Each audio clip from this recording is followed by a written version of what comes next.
नमस्कार, national media news agency Uttarakhand में आप सभी का बहुत बहुत स्वागत है। मैं हूं आपके साथ भावना। रुक करते हैं आज की ताजा खबरों की ओर।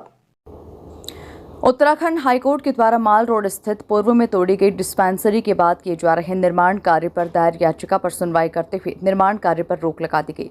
कोर्ट ने नगरपालिका को जवाब पेश करने के लिए कहा। मसूरी निवासी प्रदीप शाह के द्वारा हाईकोर्ट में मसूरी माल रोड के बीच में किए जा रहे निर्माण कार्य के खिलाफ जनहित याचिका दायर की गई थी। हाईकोर्ट के द्वारा निर्माण कार्य पर रोक लगाते हुए नगरपालिका मसूरी को 3 सप्ताह के भीतर जवाब दाखिल करने के आदेश दिए गए हैं। पूर्व पालिका के द्वारा माल रोड स्थित गर्ग डिस्पेंसरी बॉटलनेक बताते हुए रातों रात तोड़ दिया गया था, जिसके बाद नगर पालिका को विरोध का सामना करना पड़ा था। वहीं स्थानीय सभासद के द्वारा धरना प्रदर्शन भी किया गया। अब नई पालिका बोर्ड के द्वारा रातों रात यहां पर दीवार खड़ी कर दी गई, जिसके बाद शहर के राजनीतिक गलियारों में चर्चाओं का बाजार गर्म हो चुका है। नगरपालिका सभासद गीता कुमई ने इस पर आपत्ति जताते हुए कहा कि उनके द्वारा पहली बोर्ड बैठक में डिस्पेंसरी बनाने का प्रस्ताव किया गया था और उन्हें उम्मीद थी कि यहां पर नगरपालिका के द्वारा जनहित में डिस्पेंसरी का निर्माण करवाया जाएगा, लेकिन यहां पर रातों रात बाउंड्री बना दी जाती है और मामला हाईकोर्ट में पहुंच जाता है। लेकिन हाईकोर्ट में नगरपालिका के वकील के द्वारा सही प्रकार से पैरवी नहीं की गई, जिसके कारण हाईकोर्ट के द्वारा निर्माण कार्य रोकने के आदेश पारित किए गए। उन्होंने कहा कि पूरे मामले में नगरपालिका की भूमिका संदेह के घेरे में है। पूर्व नगरपालिका अध्यक्ष मनमोहन सिंह मल्ल ने पूरे प्रकरण की जाँच की बात कहते हुए डिस्पेंसरी की आवश्यकता की बात कही। उन्होंने आगे कहा कि मसूरी में पर्यटकों के लिए स्वास्थ्य सुविधाओं का अभाव है और ऐसे में यदि माल रोड पर डिस्पेंसरी बनती है तो स्थानीय लोगों के साथ ही पर्यटकों को भी इसका लाभ मिलेगा। बिल्कुल। वैसे मैं कहना चाहूँगी ये मसूरी का दुर्भाग्य है।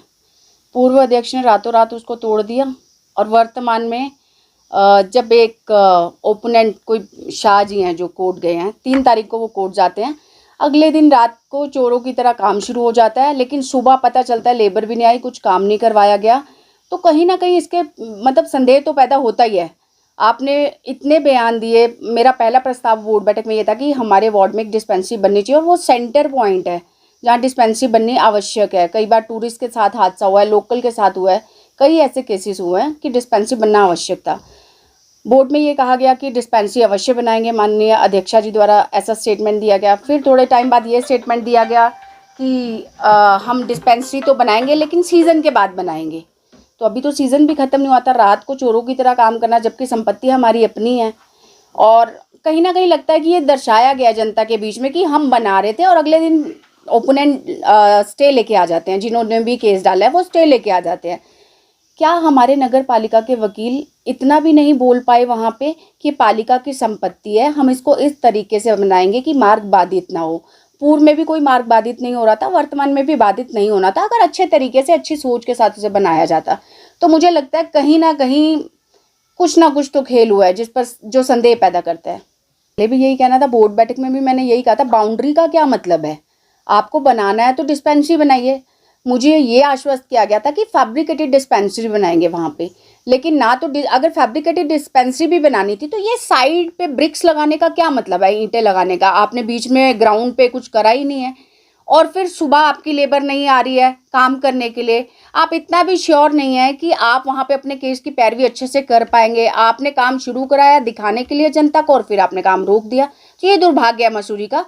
हमारी प्राथमिकता हमारी स्वास्थ्य सेवाएं होनी चाहिए, ना कि ये जो हो रहा है। बिल्कुल नीरज जी, मैं आपको बताना चाहूँगी कि हमारे वार्ड में एक फैमिली रहती थी, ब्रह्मपाल जी। उनके बच्चे के गले में एक ढक्कन वो टाइम पर पहुँचा नहीं पाए क्योंकि रास्ते में जाम भी बहुत होता है। तो इसीलिए ये एक सेंटर पॉइंट था जहाँ पे प्राथमिक सेवाएं तो एटलीस्ट हम प्रोवाइड कर सकते थे। और मैंने तो पालिका में ये भी कहा बोर्ड बैठक में और अध्यक्षा जी से भी यही कहा। अभी कुछ दिन पूर्व भी आपने देखा होगा, मैं कमल भंडारी जी के साथ गई थी। मैंने कहा डॉक्टर हम अवेल कराएंगे, अगर पालिका के माध्यम से नहीं होता। तो मुझे ये कहा गया नहीं, सब कुछ हम खुद करेंगे। तो आपने किया क्या? अगर कोई आपको लगता है कि 3 तारीख को कोर्ट गया था तो रात को आपने ईंटें लगा दी, इससे अच्छा तो आप केस की मजबूती से तैयारी करते ना, आप वहाँ पे पैरवी करते अच्छे से कि हमें कैसे उस स्टे को, जो पार्टी वहाँ पे गई है, जो भी लोग वहाँ पे गए हैं, जिन्होंने एक केस किया है यातायात को लेकर, आप उसकी तैयारी करते। आप रात को ईंटें लगवा रहे हो वहाँ पे और एक बाउंड्री सी कि हाँ, इसका मतलब कहीं ना कहीं आप सिर्फ राजनीति कर रहे हो, आप सिर्फ दिखा रहे हैं जनता को कि मैं तो काम कर रही थी लेकिन अचानक से स्टे आ गया। और कुछ मतलब जो खास लोग होते हैं उनके द्वारा ये पोस्ट भी डाली गई कि रात को उन्होंने काम शुरू करा है, बड़ी खुशी की बात है। तो मेरा उनसे भी सवाल है, क्या अब आप ये सवाल वहां पे करेंगे उसी पोस्ट के ऊपर कि हमारे नगर पालिका के वकील के पैरवी क्यों नहीं कर पाए?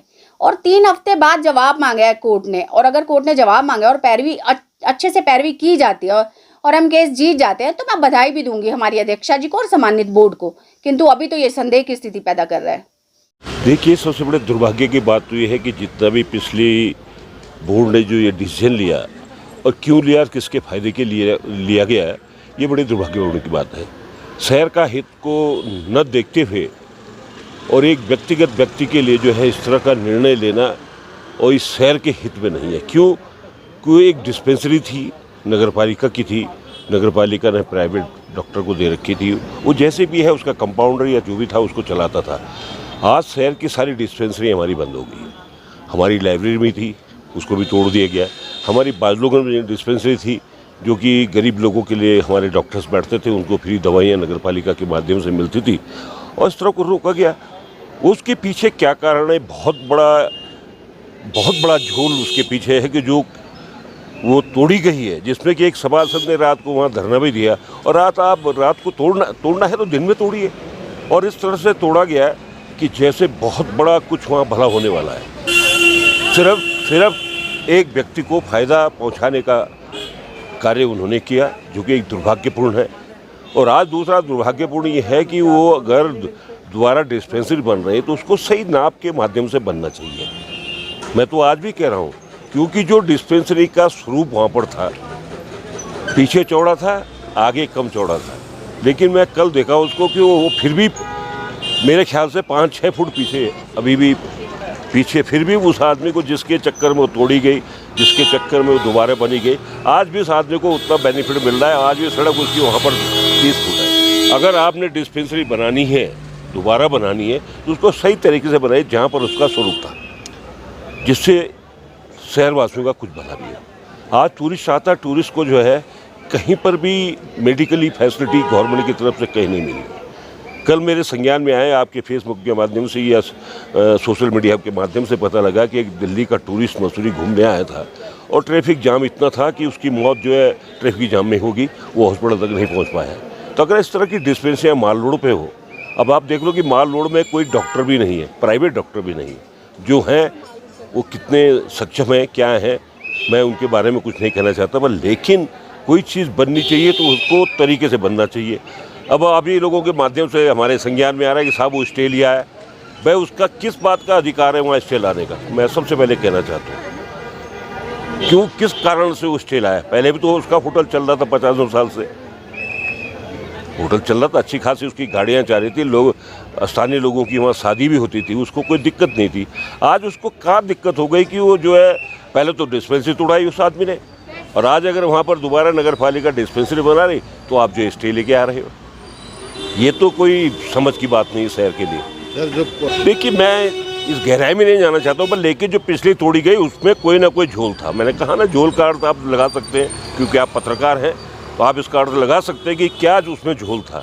आज अगर दोबारा बनी तो मुझे नहीं लगता है कोई झोल उसमें हो, पर लेकिन झोल ये है कि वो स्टे किस पर्पज से लाए, उसकी कौन सी ज़मीन दबा दी उस होटल वाले की कि जो आज वो नगर पालिका के खिलाफ या शहरवासियों के खिलाफ वो स्टे लाया। क्या वो दीवारें टूटेंगी? क्या नगर पालिका स्टे, क्या उस स्टे में लिखा गया है? उस स्टे में क्या है क्लियर नहीं है अभी तक हुआ। जब वो स्टे नगर पालिका को मंडे को प्रस्तुत होगा तो नगर पालिका बताया, अधिशासी अधिकारी बताया कि भाई इसमें क्या स्टे में क्या लिखा गया है, क्या दोबारा वो दीवारें टूटेगी, दोबारा वहाँ डिस्पेंसरी नहीं बनेगी, है ना। तो ये बहुत बड़ा एक प्रकरण है। इस प्रकरण को तो, इसमें तो इंक्वायरी होनी चाहिए, मैं तो इसीलिए कहता हूँ इस पर इंक्वायरी होनी चाहिए कि किस व्यक्तियों के द्वारा ये हुआ है। अगर वो सभासद आज कहती हैं, उस समय वो धरने पे बैठी थी, उन्होंने कहा नहीं जी मेरे बगैर पूछी तोड़ी गई है, और आज दोबारा जो डिस्पेंसरी बनी सभासद के पत्र पे ही बन रही है। जो मेरे संज्ञान में आया कि जो उस वार्ड की सभासद है उन्होंने लिख के दिया कि इसमें डिस्पेंसरी बननी चाहिए। अब वो किस तरह के बयान दे रहे हैं, मैंने उस बयान को नहीं सुना है, पर इस तरह के बयान देना बड़ा एक सोचनीय विषय है। ये तो कहाँ पर क्या है पूरे प्रकरण की आप मानते टूटी क्यों है? सबसे बड़ी बात तो ये कि टूटी क्यों है, किसके लिए बेनिफिट के लिए टूटी है? शहर के विकास के लिए टूटी है तो लिखा प्रस्ताव में लिखा होना चाहिए कि साहब वहाँ पर जो है शहर के वासियों को या पर्यटकों को असुविधा हो रही थी इसलिए हमने उस चीज़ को तोड़ा है, या व्यक्तिगत किसी का फायदा हो रहा था या व्यक्तिगत किसी व्यक्ति को फायदा देना था तो वो तोड़ी गई है। ये बहुत इस प्रकरण को सरकार को सोचना पड़ेगा कि इस प्रकरण में क्या उनको दिशा निर्देश मिले हैं, क्या दिशा निर्देश। जब उन्होंने सरकार को लिखा है तो सरकार से क्या पत्र आया, क्या पत्राचार हुआ, क्या उसका जवाब लिया, सरकार ने क्या संज्ञान लिया है, ये बड़ा खुलासा होना चाहिए।